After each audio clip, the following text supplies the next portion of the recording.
यतिराजाय विवेकानंद सूरय सच्चिद सुख स्वरूपाय स्वामिने तापहारी।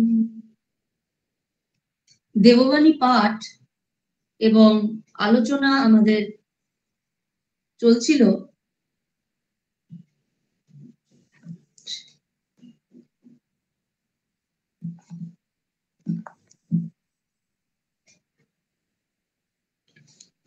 গতদিন আমাদের যেখান থেকে পাঠ শুরু হয়েছিল সেটি ছিল দিনটি, যে দিনের আলোচনা চলছিল সেই দিনটি ছিল 29শে জুলাই, তাই তো?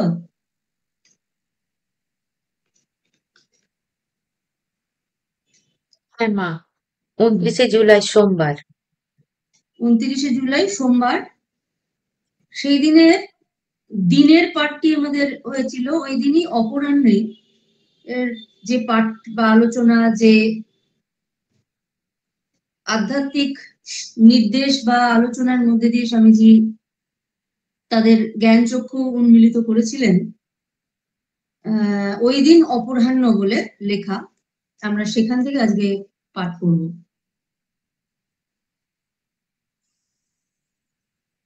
স্বামীজি বলছেন, যীশুখ্রিস্ট সম্পূর্ণ অসম্পূর্ণ ছিলেন, কারণ তিনি যে আদর্শ প্রচার করেছিলেন তদনুসারে সম্পূর্ণভাবে জীবনযাপন করেননি। আর সর্বোপরি তিনি নারীগণকে পুরুষের তুল্য মর্যাদা দেননি। মেয়েরাই তার জন্য সব করলে, কিন্তু তিনি ইহুদিদের দেশাচার দ্বারা এতদূর বদ্ধ ছিলেন যে একজন নারীকেও তিনি প্রেরিত শিষ্যা পদে উন্নীত করলেন না। তথাপি উচ্চতম চরিত্র হিসেবে বুদ্ধের পরেই তার স্থান। আবার বুদ্ধ যে একেবারে সম্পূর্ণ নিখুঁত ছিলেন তা নয়। যাই হোক, বুদ্ধ ধর্ম রাজ্যে পুরুষের সহিত স্ত্রীলোকের সমান অধিকার স্বীকার করেছিলেন, আর তার নিজের স্ত্রীও তার প্রথম ও একজন প্রধান শিষ্যা। তিনি বৌদ্ধ ভিক্ষিণীদের অধিনায়িকা হয়েছিলেন। আমাদের কিন্তু এই সকল মহাপুরুষের সমালোচনা করা উচিত নয়। আমাদের শুধু উচিত তাদের আমাদের চেয়ে অনন্ত গুণে শ্রেষ্ঠ জ্ঞান করা। তাহলেও যিনি যত বড়ই হন না কেন, কোনো মানুষকেই আমাদের শুধু বিশ্বাস করে পড়ে থাকলে চলবে না, আমাদেরও বুদ্ধ ও খ্রিস্ট হতে হবে। এই প্রসঙ্গটি এতটাই সুন্দর এবং এতটাই আমাদের শিক্ষণীয়। স্বামীজি বলছেন যে যীশু খ্রিস্ট সম্পূর্ণ ছিলেন না, মানে অসম্পূর্ণ ছিলেন। কারণ কেন তিনি অসম্পূর্ণ ছিলেন, তার কারণ হিসেবে বলছেন, তিনি যে আদর্শ প্রচার করেছিলেন তদ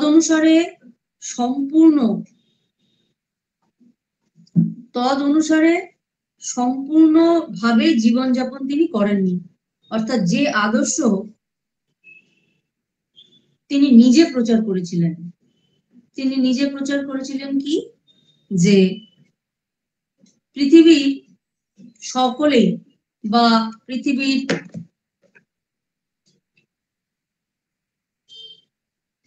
ঈশ্বরের, মানে পৃথিবী ঈশ্বর সৃষ্ট, এবং পৃথিবীর প্রত্যেকটি কীট পতঙ্গ থেকে মানুষ এটা লিঙ্গ ভেদে নয়, লিঙ্গ নির্বিশেষে, জাতি নির্বিশেষে সে ঈশ্বরের পুত্র, এমন বলে ভাবে তিনি একটা আদর্শ প্রচার করেছিলেন। কিন্তু তারপরে বলছেন যে তৎসত্ত্বেও তিনি স্থান কাল পাত্রের ঊর্ধ্বে যেতে পারেননি, বা দেশাচারের ঊর্ধ্বে তিনি যেতে পারেননি। মেয়েরাই তার জন্য সব করলে, অর্থাৎ মেয়েরাই বলছেন তার মায়ের কাল সময় থেকে শুরু করেছেন, তাকে তার মাদার মেরিকে তাকে জন্ম দেওয়ার জন্য, তাকে পালন করার জন্য অনেক কষ্ট সহ্য করতে হয়েছিল। প্রকৃতপক্ষে মানে কি বলবো, বাঞ্জারার মতো তারা জীবনযাপন করেছেন ইত্যাদি। তারপর তার অনেক শিষ্যা ছিলেন যারা যিশুর জন্য অনেক স্যাক্রিফাইস করেছিলেন, কিন্তু স্বামীজি বলছেন যে মেয়েরাই তার জন্য করলে, কিন্তু তিনি ইহুদিদের দেশাচারের ঊর্ধ্বে উঠতে পারলেন না।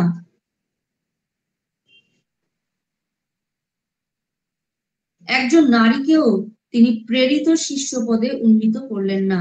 অর্থাৎ দেশে কালে সেখানে নারীদের একটা অসম্মানের জায়গা ছিল। ইহুদিরা নারীদের সম্মান দিত না, তাদেরকে পশু সুলভ তাদের সঙ্গে আচরণ করত, একাধিক বিবাহ করত এবং শুধুমাত্র দাসী বৃত্তি এবং সন্তান জন্ম দেওয়ার যন্ত্র হিসেবে তারা নারীদের ব্যবহার করত।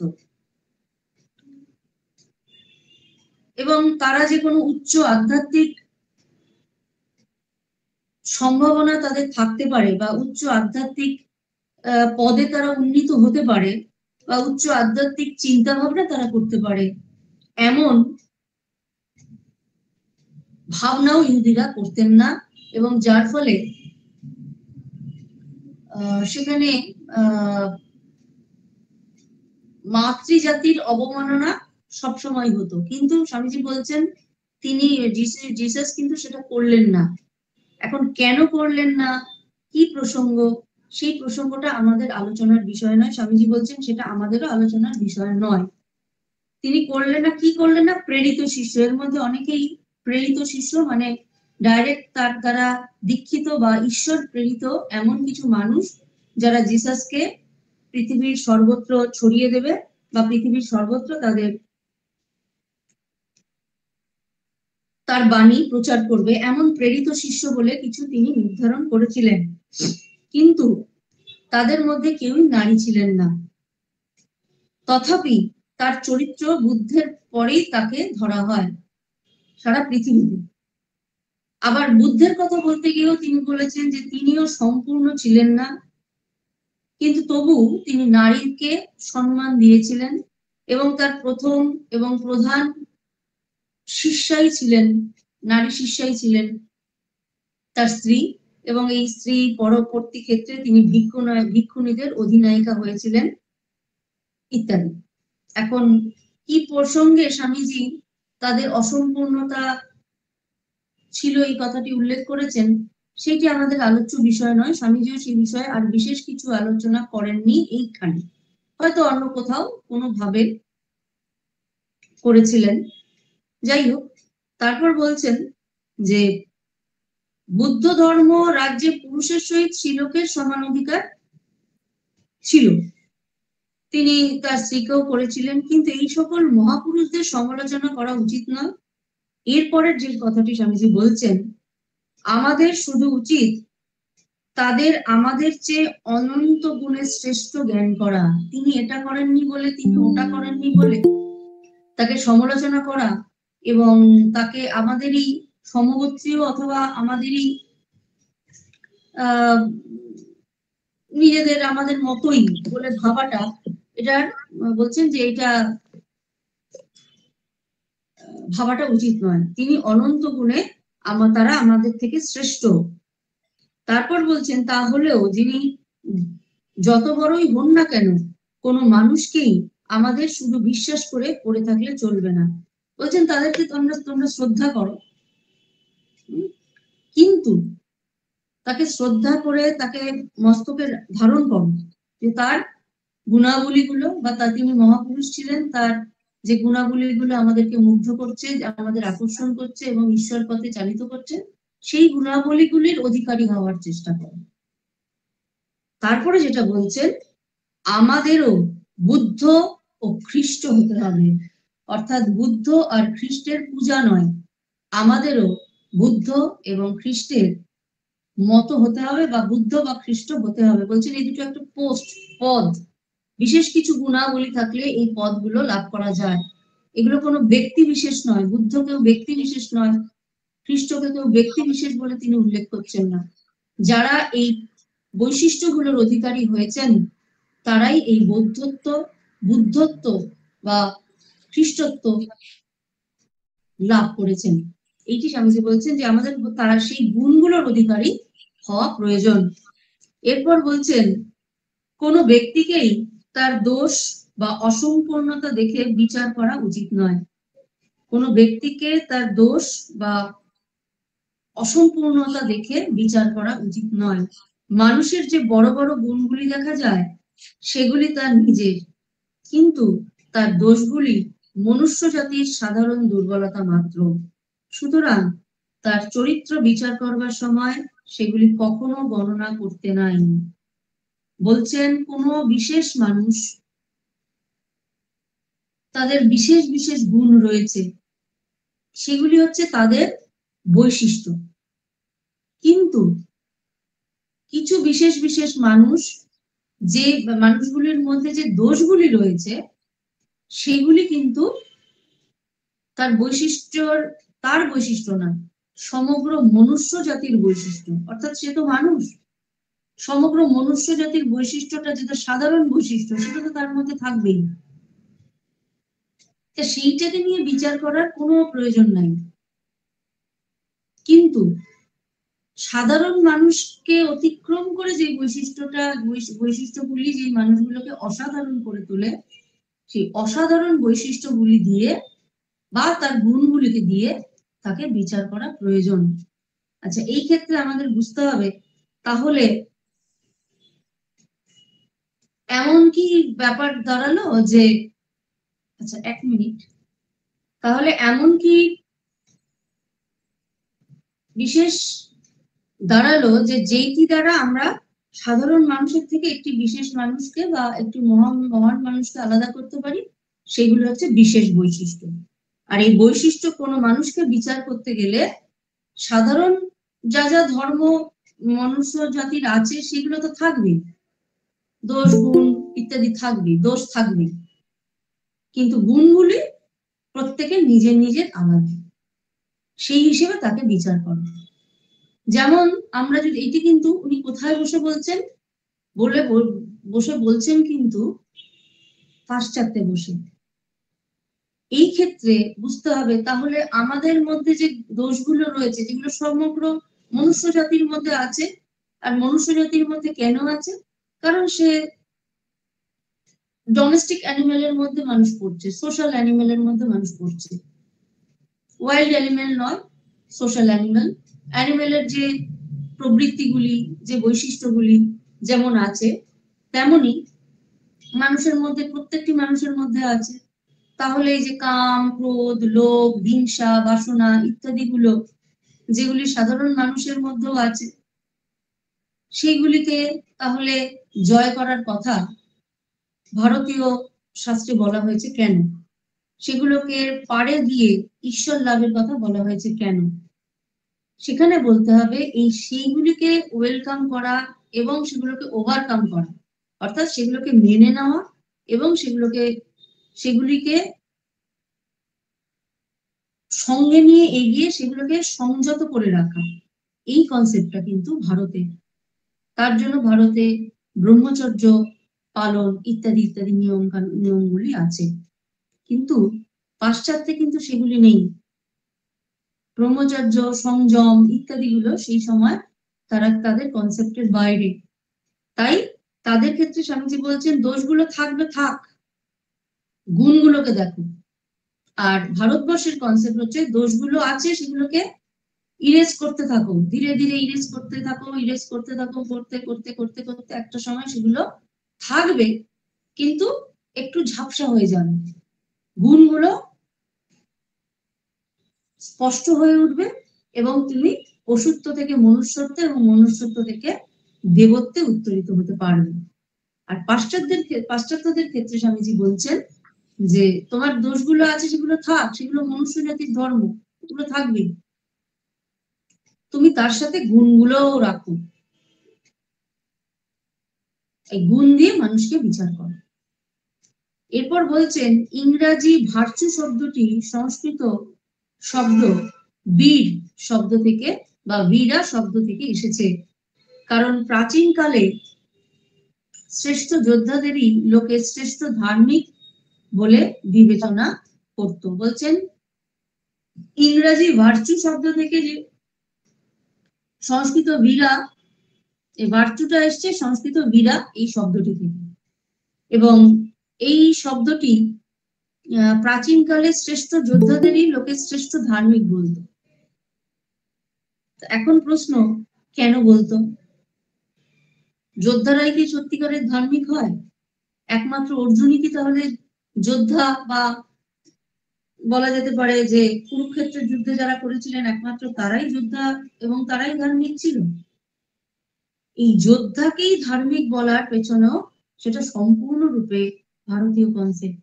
আমরা প্রত্যেকেই যোদ্ধা এবং তাই আমরা প্রত্যেকেই ধার্মিক। যুদ্ধ করছি, আমরা ষড়রিপুর সঙ্গে যুদ্ধ করছি, আমরা আমাদের বাসনা, কামনা, হিংসা, পরশ্রী কাতরতা এই নামক অসুরগুলোর সঙ্গে নিত্য নিয়ত যুদ্ধ করছি, তাই আমরা ধার্মিক। তাই স্বামীজি এখানে বলছেন এই যোদ্ধাদের পূর্বে যে প্রাচীনকালে শ্রেষ্ঠ যোদ্ধাদেরই শ্রেষ্ঠ ধার্মিক বলা হতো, সেটা কনসেপ্ট ছিল, কিন্তু বাইরের যোদ্ধার ভেতরের যোদ্ধার মধ্যে আমরা পার্থক্যটা আমাদের করে নিতে হবে, বুঝতে হবে যে যোদ্ধা তারাই, আমরা প্রত্যেকেই যোদ্ধা। যারাই পশুত্বের সঙ্গে লড়াই করে মনুষ্যত্বে নিজেদের উত্তরণ করতে চাইছি, তারাই আমরা যোদ্ধা। এরপর মঙ্গলবার 30শে জুলাই স্বামীজি বলছেন, খ্রিস্ট ও বুদ্ধের মতো মহাপুরুষেরা কেবল বহিরঙ্গলম্বন, তাদের উপর আমাদের ভিতরের শক্তিগুলি আমরা আরোপ করে থাকি মাত্র। প্রকৃতপক্ষে আমরাই আমাদের প্রার্থনার উত্তর দিয়ে থাকি। যিশু যদি না জন্মাতেন তবে কি মনুষ্য জাতির কখনো উদ্ধার হতো না? এইরূপ ভাবনা ঈশ্বর নিন্দার সমান। মনুষ্য স্বভাবের ভিতর যে ঈশ্বর ভাব অন্তর্নিহিত রয়েছে, তাকে এই রূপে ভুলে যাওয়া বড় ভয়ানক। ওই ঐশ্বরিক ভাব কোনো না কোনো সময়ে প্রকাশিত হবেই। মনুষ্য স্বভাবের মহত্ব কখনো ভুলো না। ঈশ্বর অতীতে যা হয়েছেন, ভবিষ্যতেও যা হবেন, তার মধ্যে শ্রেষ্ঠ প্রকাশ আমরাই। আমি সেই অনন্ত মহাসমুদ্র, খ্রিস্ট ও বুদ্ধগণ তারই উপর তরঙ্গ মাত্র। তোমার নিজের অন্তরাত্মা ব্যতীত আর কারোর কাছে মাথা নত করো না। যতক্ষণ না তুমি নিজেকে সেই দেব দেব বলে জানতে পারছো, ততক্ষণ তোমার মুক্তি হতে পারে না। এখানে স্বামীজি বলছেন যে যিশু যদি না জন্মাতেন তবে মনুষ্য জাতির উত্তরণ হতো না, মনুষ্য জাতি উদ্ধার হতো না। এরূপ ভাবা ঈশ্বর নিন্দার সমান। কেন? কারণ তিনি যিশুকে যদি না পাঠাতেন, বুদ্ধকে যদি না পাঠাতেন, অন্য কারোকে নিশ্চয়ই পাঠাতেন। তিনি যখন আমাদের পৃথিবীতে পাঠিয়েছেন, তখন আমাদের উদ্ধার করার বা আমাদেরকে উন্নীত করার দায়িত্ব তার। মনুষ্য স্বভাবের ভিতর যে ঐশ্বরিক ভাব অন্তর্নিহিত রয়েছে, তাকে এই রূপে ভুলে যাওয়া বড় ভয়ানক। অর্থাৎ একমাত্র যীশুখ্রিস্ট এবং বুদ্ধ এরাই ভগবান ছিলেন, এই ভাবাটাই, আমরা সব পশুর দল, এই ভাবাটাই বলছেন ভয়ানক। ওই ঐশ্বরিক ভাব কোনো না কোনো সময় প্রকাশিত হবেই কারো না কারোর মধ্যে থেকে, কোনো না কোনো মানুষের মধ্যে থেকে এই ঐশ্বরিক ভাব প্রকাশিত হবে। মনুষ্য স্বভাবের মহত্ব কখনো ভুলিও না। ঈশ্বর অতীতে যা হয়েছেন, ভবিষ্যতেও যা হবেন, তার মধ্যে শ্রেষ্ঠ প্রকাশ আমরাই। বলছেন এই যে মনুষ্য, ভগবান তো জগৎ সংসার সৃষ্টি করেছেন, কিন্তু এই জগৎ সংসার সৃষ্টির মধ্যে বলা হয় যে মনুষ্য দেহ বা মনুষ্য জীবনটাই ঈশ্বর লাভের জন্য শ্রেষ্ঠ। স্বামীজি বলছেন মনুষ্য স্বভাবের মহত্ব কখনো ভুলতে না। কেন? কারণ তিনি অতীতে যা ছিলেন, ভবিষ্যতে যা হবেন, বর্তমানে ঈশ্বরের প্রকাশ মানুষের মধ্যে দিয়ে বেশি, সেটি তিনি থাকবেন।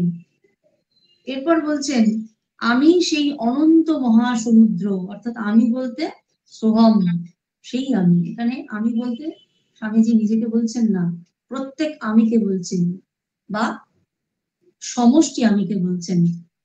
এই আমি হলো মহাসমুদ্র, অর্থাৎ আমি তিনি।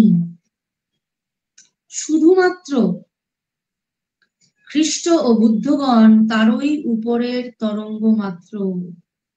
মহাসমুদ্রকে আমরা দেখতে পাই, কিন্তু সে সমুদ্রের জলোচ্ছ্বাস যে কটি ঢেউ পাড়ে এসে আছড়ে পড়ে, ওগুলোকে আমরা বলি সমুদ্রের ঢেউ। অর্থাৎ ওই যে মহাসমুদ্রে যে অনন্ত গলিত ঈশ্বর রয়েছেন, তারই কিছু কিছু প্রকাশ বা তারই কিছু কিছু বাহ্যিক প্রকাশ এই বুদ্ধ খ্রিস্টের কথা বলছেন। বাকি অনন্ত সমুদ্রটা সম্পূর্ণটাই ঈশ্বর। কয়েকটি ঢেউ বা কয়েকটি মনুষ্য দেহ শুধুমাত্র প্রকাশিত হয়ে বুদ্ধ এবং খ্রিস্ট রূপে ধরা দিয়েছেন আমাদের কাছে, তাই আমরা তাদেরকে দেখছি যে ঈশ্বরের প্রকাশ। কিন্তু প্রকৃতপক্ষে সমগ্র সমুদ্রটাই ঈশ্বর। আলাদা করে কিছু ভাবার প্রয়োজন নেই, যতক্ষণ না তুমি নিজেকে সেই দেব দেব বলে জানতে পারছো, অর্থাৎ যিশু বা খ্রিস্ট বলে জানতে পারছো, ওই মহাসমুদ্র বলে জানতে পারছো, ওই মহাসমুদ্রের প্রত্যেকটি জলকণার মধ্যে তুমিও একটি কণা বলে নিজেকে মনে করতে না পারছো, ততক্ষণ তোমার মুক্তি হতে পারে না। এরপর বলছেন, আমাদের সকল অতীত কর্মই বাস্তবিক ভালো, কারণ কর্মগুলি আমাদের চরম আদর্শ লাভ করিয়ে দেয়। কারোর কাছে আমি ভিক্ষা করব, কারোর কাছে আমি ভিক্ষা করব, কারোর কাছে না, কার কাছে বলছেন, কার কাছে আমি ভিক্ষা করব? আমি যথার্থ সত্তা, আর যা কিছু আমার স্বরূপ থেকে ভিন্ন বলে প্রতীয়মান হয় তার স্বপ্ন মাত্র। আমি কার কাছে দয়া ভিক্ষা করব? আমি কার কাছে ভিক্ষা করব যে আমাকে ভগবানকে দেখিয়ে দিন, আমাকে ভগবানকে পাইয়ে দিন? কারণ ভিক্ষা করার কিছু নাই, কারণ আমি সেই স্বরূপ, আমার স্বরূপ তিনিই। আমি যখন নিজেকে আলাদা একটি দেহ, আলাদা একটি মানুষ, আলাদা একটি পঞ্চভূতের শরীর বলে মনে করছি, সেটি হচ্ছে আমার স্বপ্ন মাত্র। আমি যথার্থ সত্তা, আর কিছু নই। আমি সমগ্র সমুদ্র, এটি মনে করো। তুমি নিজে ওই সমুদ্রে যে একটি ক্ষুদ্র তরঙ্গের সৃষ্টি করেছো, সেটাকে আমি বলো না। এইবার বলছেন, মহাসমুদ্রটাই তুমি। তার মধ্যে, মহাসমুদ্রের মধ্যে আমি নামক যে তরঙ্গ আমরা সৃষ্টি করতে চাই, আমি প্রব্রাজিকা নিবেদিতা কণা, আমি এক্স, আমি ওয়াই, আমি জেড বলে আমিত্ব, যে নাম বা দেহের যে সীমাটা নিয়ে আমরা উঠে দাঁড়াতে চাই, তুমি সেইটুকুটা নও। মহাসমুদ্রটাই তুমি, তুমি সমুদ্রের ঢেউ নও, তুমিই সমুদ্র।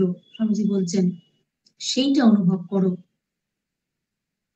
তুমি নিজেই সমুদ্রে যে একটি ক্ষুদ্র তরঙ্গের সৃষ্টি করেছো, সেটাকে তুমি আমি বলো না, সেটাই তরঙ্গ ছাড়া আর কিছুই নেই বলে জেনো। এরপর তিনি বলছেন সত্যকামের কথা। আমরা উপনিষদের সত্যকামের ঘটনা জানি। সত্যকাম শুনতে পেলেন, তার অন্তরের বাণী তাকে বলছে, তুমি অনন্ত স্বরূপ, সেই সর্বব্যাপী সত্তা তোমার ভিতর রয়েছে। নিজেকে সংযত করো আর তোমার যথার্থ আত্মার বাণী শ্রবণ করো। এই যে সংযত কথাটা, এইখানে স্বামীজি 29 তারিখের অপরাহ্নে বললেন যে মনুষ্য জাতির দুর্বলতাটা দেখো না, একটা সাধারণ থাকবেই, ওটা কমন ফ্যাক্টর, যেটা স্পেশাল ফ্যাক্টর সেটা নিয়ে ভাবো। এরপর বলছেন ওই কমন ফ্যাক্টর গুলো তো থাকবেই, সেইগুলোকে কন্ট্রোল করা। এই যে এখানে স্বামীজি কিন্তু সংযত বা সংযম শব্দটা ব্যবহার করলেন। সত্যকাম, আমরা জানি জাবালা এবং সত্যকাম, জাবালা তার মা ছিলেন। সত্যকামের মনে হলো যে তুমি মাকে, সে বলছে, ছোট্ট ছেলে বলছে যে মা, আমি সত্যকে জানতে চাই, আমি ব্রহ্মচর্য পালন করব এবং গুরু গৃহে গিয়ে আমি বিদ্যা গ্রহণ করব, জ্ঞান লাভ করব। মা বলছেন বেশ যাও, বাচ্চা ছেলে সত্যকাম। এইবার যাওয়ার আগে সে মাকে বলছে যে মা আমি তো গুরু গৃহে যাচ্ছি, কিন্তু সেখানে গেলে তো আমার পিতার নাম, আমার পিতৃ পরিচয়, আমার পিতৃকুলের পরিচয়, আমার গোত্র, আমার বংশ সব জানতে চাইবেন। তো সেই ক্ষেত্রে আমি কি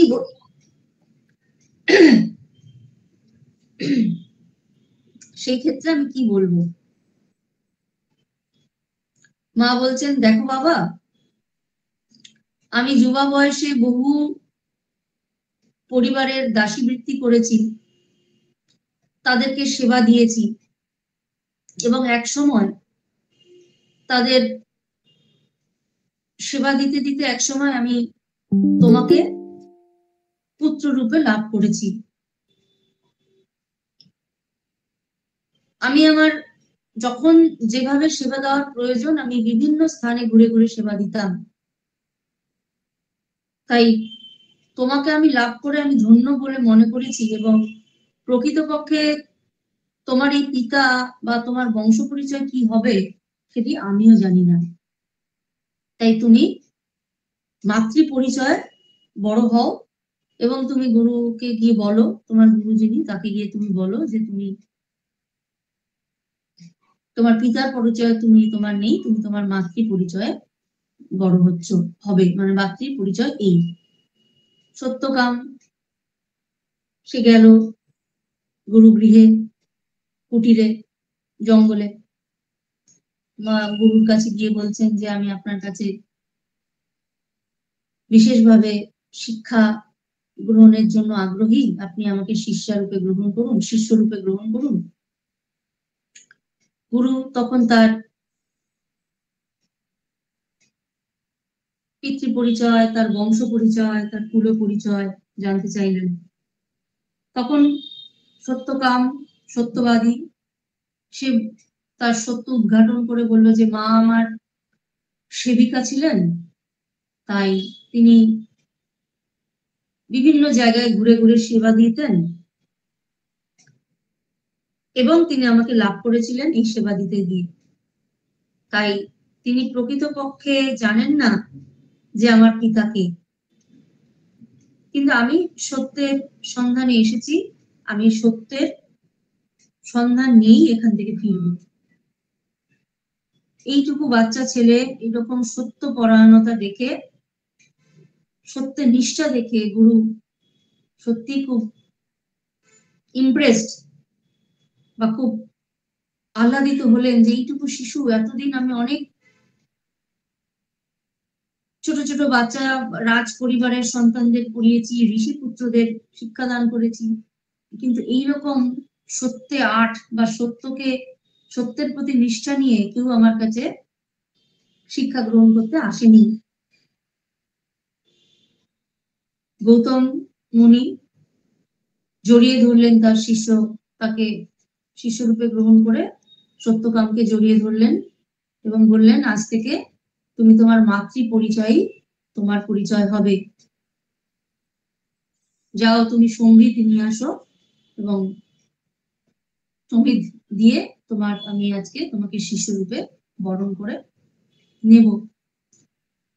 সত্যকাম সমিধ নিয়ে এলো, হোম ইত্যাদি হয়ে শিষ্যরূপে গ্রহণ করলেন গৌতম ঋষি তাকে। এরপর বললেন তোমার শিক্ষা আজ থেকেই শুরু, তবে তোমার শিক্ষার পদ্ধতিটা একটু অন্যরকম। তুমি বনে যাবে, গভীর বনে তোমাকে পাঠানো হবে, 400 গাভী তোমাকে, দুগ্ধবতী গাভী দিয়ে তোমাকে গভীর অরণ্যে প্রেরণ করা হবে, এবং যতদিন না এই গাভীর সংখ্যা 1000 হয় ততদিন তুমি ফিরবে না। যথা আজ্ঞা গুরুদেব। সত্যকাম গভীর অরণ্যে চলে গেলেন ওই 400 দুগ্ধবতী গাইকে নিয়ে। সারাদিন সেই 400 গাভীর তিনি সেবা করেন, তাদেরকে পরিচর্যা করেন, তাদেরকে খাওয়ান দাওয়ান। সন্ধ্যের পর তিনি যজ্ঞাদি সেরে, যজ্ঞ ধ্যান সেরে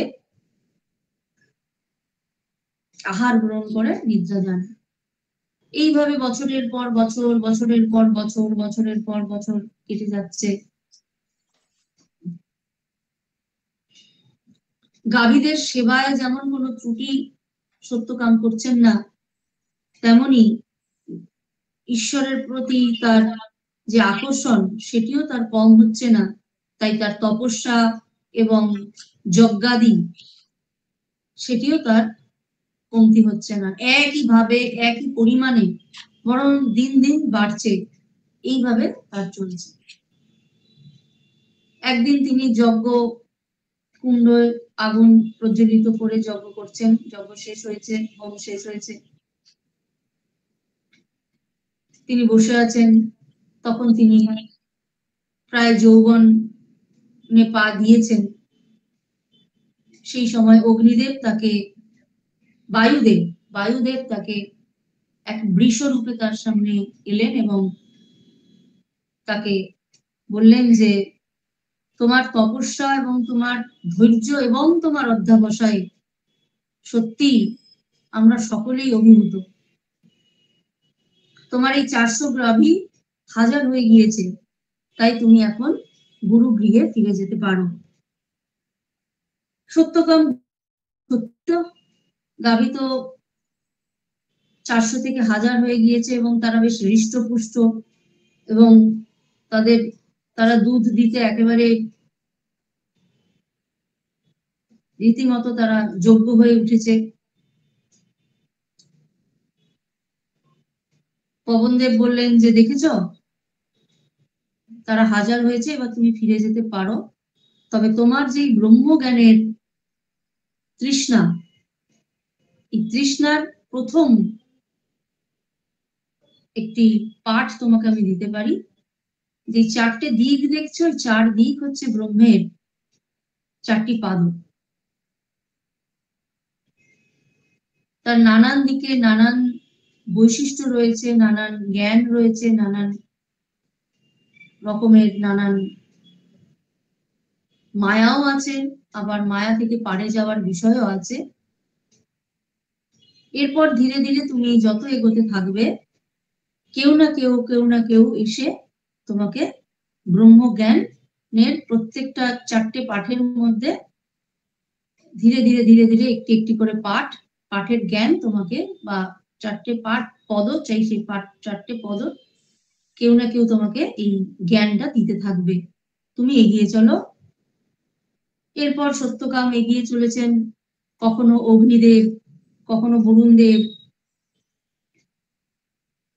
প্রত্যেকেই তাকে ধীরে ধীরে ধীরে ধীরে জ্ঞান প্রদানের মধ্যে দিয়ে তাকে ব্রহ্মজ্ঞানের একেবারে কাছাকাছি নিয়ে গিয়েছে। এরপর দুগ্ধবতী 1000 গরু সহ যখন তিনি পৌঁছেছেন তার গুরুর কাছে, গুরু দেখছেন যে অসাধারণ এই সৌন্দর্য, একটা সৌম্যকান্তি একজন যুবা তার দিকে আসছেন। ইনি কে? সত্যকাম এসে গুরুকে প্রণাম করে বলছেন যে গুরুদেব, আপনার আজ্ঞা আমি পালন করেছি। এই দেখুন, এই গাভী 400টি গাভী এখন 1000-এ পরিণত হয়েছে। প্রিয় শিষ্যকে দেখে গৌতম ঋষি খুব আনন্দিত, তাকে জড়িয়ে ধরেছেন, বলছেন তোমাকে দেখতে পেয়ে যেন আমি এক নতুন জীবন লাভ করলাম, বলো তোমার কি চাই। সত্যকাম বলছেন আমি অরণ্য থেকে আপনার এখানে পৌঁছতে যে কদিন আমার সময় লেগেছে, তাতে কখনো বায়ুদেব, কখনো অগ্নিদেব, কখনো বরুণদেব এসে আমাকে নানাভাবে নানান ব্রহ্মজ্ঞানের শিক্ষার দিকে আমাকে এগিয়ে নিয়ে গিয়েছে এবং আমার তার ব্রহ্মজ্ঞান সম্পূর্ণ হয়েছে। তখন তার গুরুদেব বলছেন বেশ, তাহলে তো ভালোই, তাহলে তুমি ফিরে যাও তোমার মায়ের কাছে। বলছেন না, আমি জ্ঞানগুলো পেয়েছি বিভিন্ন স্থান থেকে ঠিকই, কিন্তু গুরুর কাছ থেকে সেই জ্ঞান যদি আমি না পাই, সেই জ্ঞানই আমি আবার গুরুর মুখ থেকে শুনতে চাই। গুরুর মুখনিসৃত জ্ঞানটি আমার কাছে প্রকৃত জ্ঞান হিসেবে আমি গ্রহণ করবো। এগুলো তো আমি শুনেছি, আমার জ্ঞান হয়েছে, কিন্তু গুরুর মুখনিসৃত সেই জ্ঞান, মুখনিসৃত এই জ্ঞানই আমি গুরুর মুখনিসৃত থেকে শুনতে চাই, মুখ থেকে শুনতে চাই, তবে আমি নিজেকে প্রকৃত এই জ্ঞান ধারণের যোগ্য বলে মনে করি। বেশ, তথাস্তু, গুরুদেব তাকে সেই জ্ঞান দিলেন ইত্যাদি। এই হলো সত্যকামের ঘটনা। স্বামীজি তাই এখানে বলছেন এই সত্যে 8, সত্যকে ধরে রাখা এবং সহিষ্ণুতা এবং অধ্যাবসান, যেখানে একটি সাধারণ বালককে সত্যকামে পরিণত করেছিলেন। এবং উপনিষদের ঋষিদের মধ্যে, বেদের ঋষিদের মধ্যে একজন পরিচারিকার পুত্র হয়েও তিনি স্থান পেয়েছিলেন। যে সকল মহাপুরুষ প্রচার কার্যের জন্য প্রাণপাত করে যান, তারা যে সকল মহাপুরুষ নির্জনে নীরবে মহাপবিত্র জীবন যাপন করেন, বড় বড় ভাব চিন্তা করে যান এবং ওই রূপে জগতের সাহায্য করেন, তাদের তুলনায় অপেক্ষাকৃত অসম্পূর্ণ। বলছেন যে সকল মহাপুরুষ প্রচার কার্যের জন্য প্রাণপাত করছেন, তারা যে সকল মহাপুরুষ নির্জনে বসে মহাপবিত্র জীবনযাপন করছেন এবং বড় বড় ভাব ও চিন্তার রাশি পৃথিবীতে ছড়িয়ে দিচ্ছেন, তাদের তুলনায় অপেক্ষাকৃত অসম্পূর্ণ। তাদের শক্তিরই চরম ফলস্বরূপ এমন এক শক্তি সম্পূর্ণ পুরুষের আবির্ভাব হয়।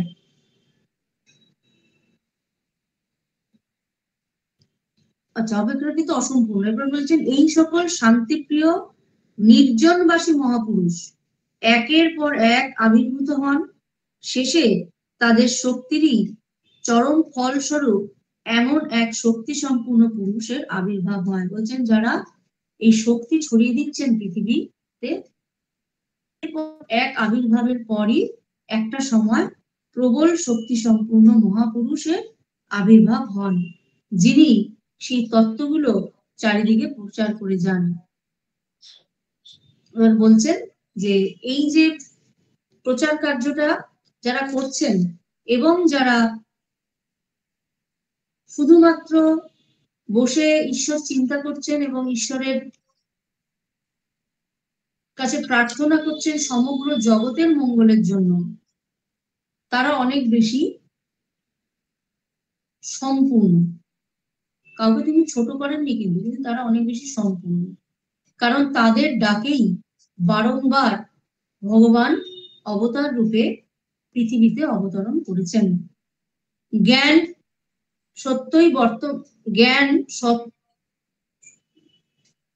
সতই বর্তমান রয়েছে, মানুষ কেবল একটা আবিষ্কার করে মাত্র। বেদ সমূহই এই চিরন্তন জ্ঞান, যার সহায়তায় ঈশ্বর জগৎ সৃষ্টি করেছেন।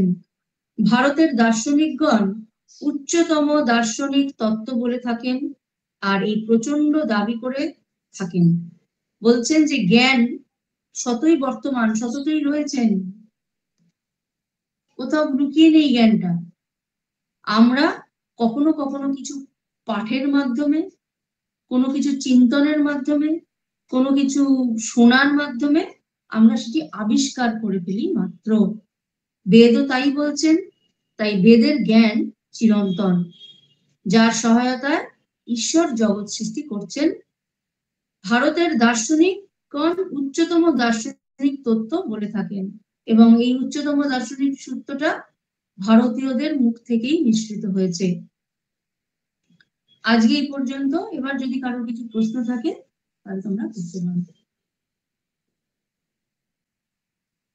আরেকটি ঘরে আমরা ঢুকলাম, যে ঘরের দেওয়াল দেখা যাচ্ছে না, কিন্তু সেই দেওয়ালে অনেক কুঠুরি রয়েছে। সেই কুঠুরিগুলোর মধ্যে কি আছে আমরা জানি না,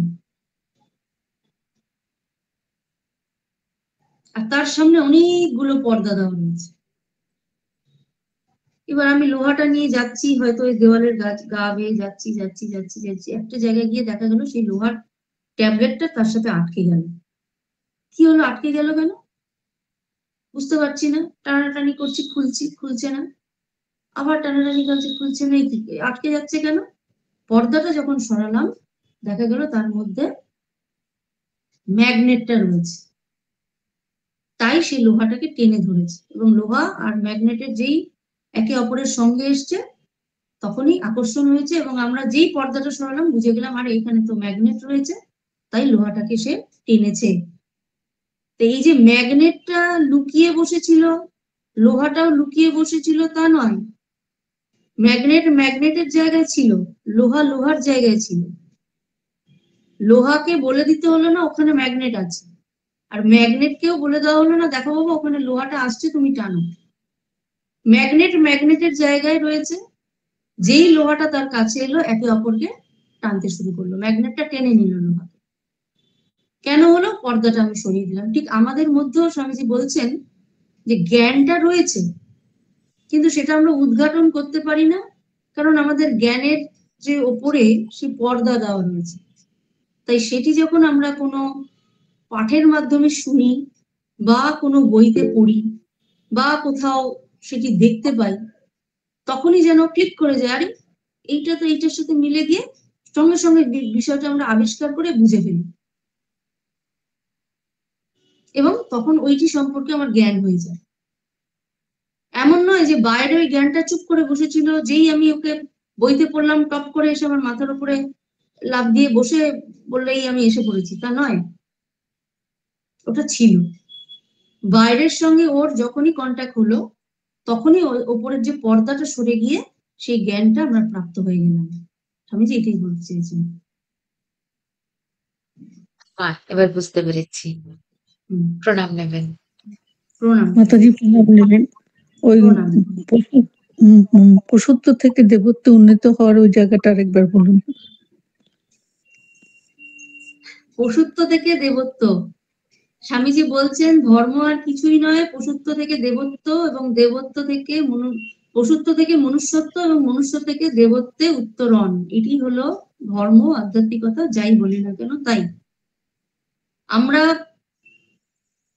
পঞ্চভূতে তৈরি আমাদের শরীর, পঞ্চভূতে তৈরি আমাদের পৃথিবী, পঞ্চভূতে তৈরি আমাদের সমস্ত জীবজগৎ, জড়জগৎ, সকল কিছুই।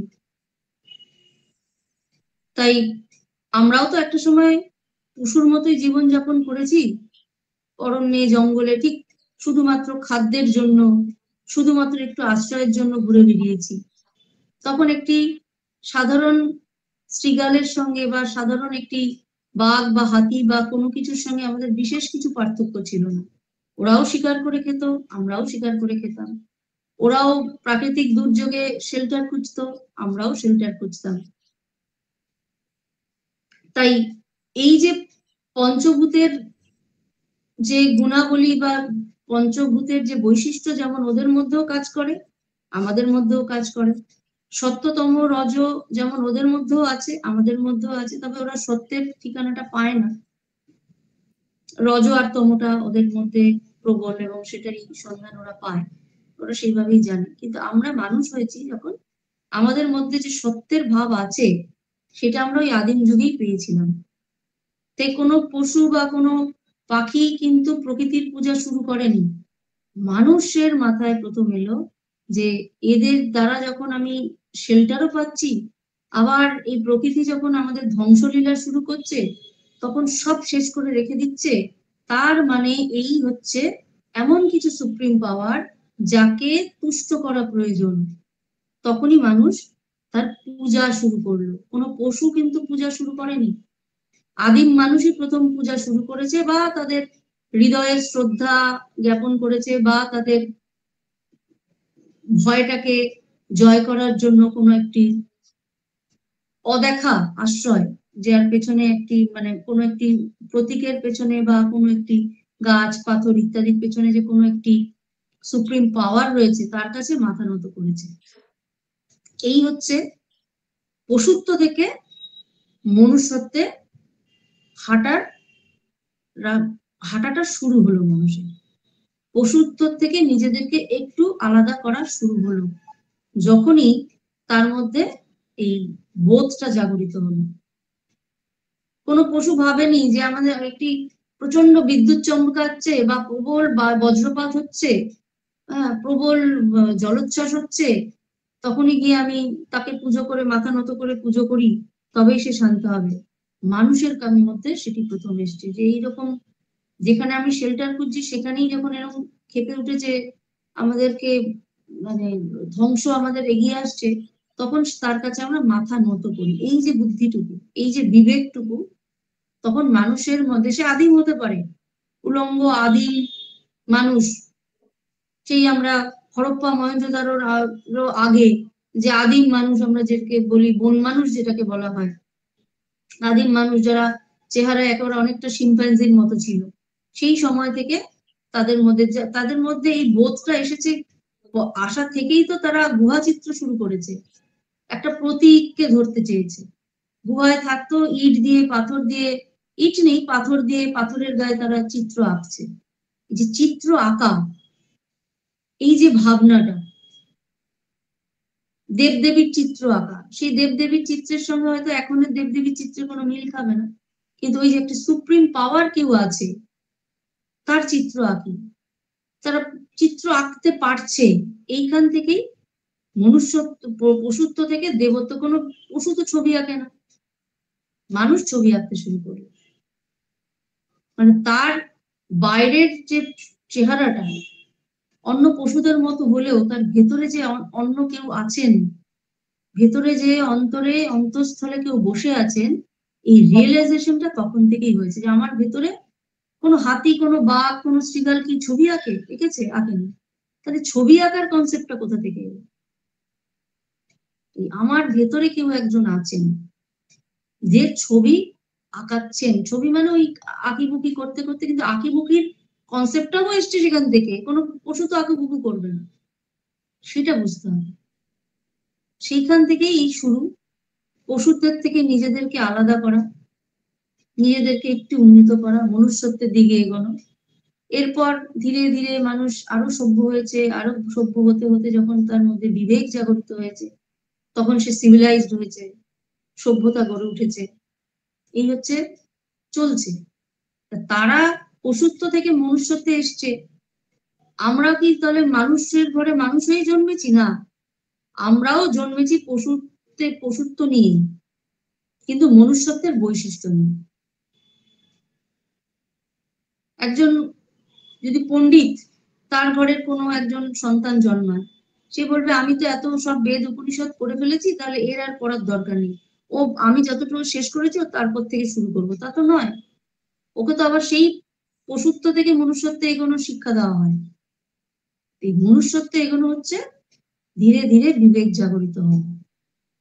বিবেক জাগরিত হতে হতে হতে হতে যখন সে বিবেকময় হয়ে যায়, বিবেক স্বরূপ হয়ে যায় বলবো, সেই সময় তার দেবত্বে উন্নীত হওয়ার যাত্রা শুরু হয়।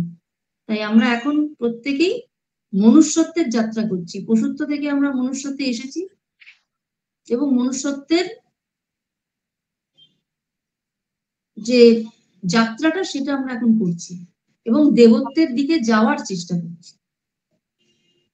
সেটা যেভাবেই হোক। কেউ ঈশ্বরকে ডেকে হোক, কেউ নিষ্কাম কর্মযোগের মধ্যে দিয়ে হোক, কেউ ভক্তিযোগের মধ্যে দিয়ে হোক, কেউ জ্ঞান যোগের মধ্যে দিয়ে হোক, সেইটা আমরা চেষ্টা করছি। কেমন? হ্যাঁ মা, খুব ভালো বললেন, বুঝতে পারলাম। হ্যাঁ, খুব। তাহলে এগিয়ে চলো। মাতাজিকে বিশেষ কৃতজ্ঞতা করছি। ঠাকুরমা স্বামীজির কাছে মাতাজির সর্বাঙ্গীন মঙ্গল কামনা, মঙ্গল ও কল্যাণ ও সুস্থতা কামনা করি। এখন আমাদের এই আধ্যাত্মিক আলোচনা সভা প্রায় শেষের মুখে। এখন সমাপ্তির সঙ্গীত নিবেদন করবেন আমাদের শ্রদ্ধেয়া সুগতা চক্রবর্তী দিদিভাই। ঠাকুরমা স্বামীজির চরণে প্রণাম, মাতাজির চরণে প্রণাম। হ্যাঁ, আমি একটি স্বামীজিরই গান গাইছি, স্বামীজির প্রিয় গানটি।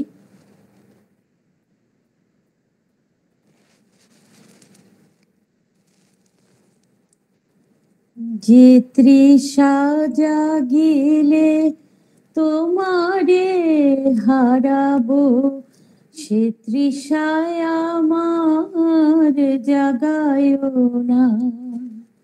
যে তৃষা জাগিলে তোমারে হারাবো, সে তৃষায় আমার জাগায় না। যে ভালোবাসায় তোমারে ভুলিব, যে ভালোবাসায় তোমারে ভুলিব, সে ভালোবাসায় ভুলায় না। যে তৃষা জাগিলে তোমারে হারাবো, সে তৃষায় আমার জাগায় না। যে জ্ঞানের দীপ তোমারে লোকায়, সে জ্ঞানের দীপ জ্বালায় না। যে জ্ঞানের দীপ তোমারে লোকায়, সে জ্ঞানের দীপ জ্বালায় না। যে যাতনা পেলে তোমারে লোভিব, সে যাতনা মোর হরিও না। যে নেশা আমার তোমা ছাড়া করে, সে নেশা আমার জাগায় না। যে সুখ লোভিলে তোমারে ভুলিব, যে সুখ লোভিলে তোমারে ভুলিব, সে সুখ সাগরে ভাসায় না। যে কথার মাঝে তব কথা নাই, সে কথা আমারে শোনায় না। যে কথার মাঝে তব কথা নাই, সে কথা আমারে শোনায় না। যে আখি ঝরিলে তোমারে লোভিব, সে আখির ধারা মোছায় না। যে তৃষা জাগিলে তোমারে হারাবো, সে তৃষায় আমার জাগায় না। যে ভালোবাসায় তোমারে ভুলিব, যে ভালোবাসায় তোমারে ভুলিব, সে ভালোবাসায় ভুলায় না। যে তৃষা জাগিলে তোমারে হারাবো, সে তৃষায় আমার জাগায় না। জয় ঠাকুর, জয় মা, জয় স্বামীজি। মাতাজি প্রণাম।